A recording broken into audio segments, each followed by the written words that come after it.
Hello hello साथीहरु सम्पूर्णमा नमस्ते। यो मेरो सानो न्यू मिनी ब्लगमा हजुरहरुलाई स्वागत छ।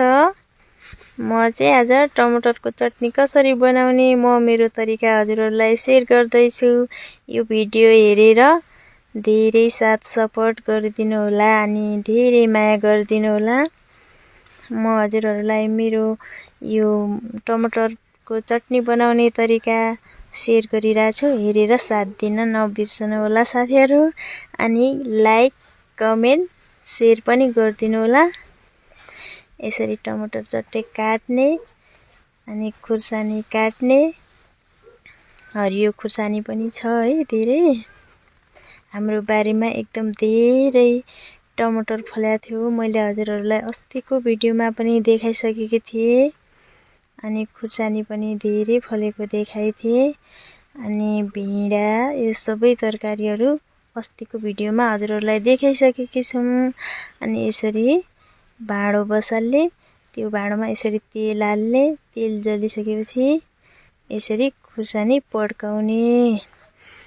न त प्याज पड्काउनु पर्छ, जीरा पड्काउनु पर्छ है साथीहरु। यसमा जीरा सकेको थियो, प्याज चाहिँ हामीले खान मिल्दैन, त्यही भएर मैले खुर्सानी पड्काएको। हामीले आजभोलि प्याज खाने बारेको छौं। हामीलाई प्याज खान मिलेको छैन, त्यही भएर मैले प्याज नपड्काएको।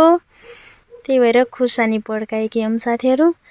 अनि त्यो पड्किसकेपछि यसरी टमाटर हाल्ने।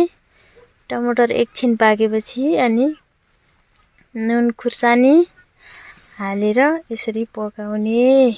मसला हालेर अब यसरी पाक्छ मजाले अनि बनिसकेको छ है। यस्तो मिठो हुन्छ यसरी पकाएपछि। सिलौटोमा पिसेर पनि बनाउन पाइन्छ साथीहरु, त्यो पनि मिठै हुन्छ है। त्यो भन्दा मिठो यसरी भुटेको पनि हुन्छ। ल हामीहरु चाहिँ भात दाल टमाटरको चटनी खाएर सुत्छौं अब।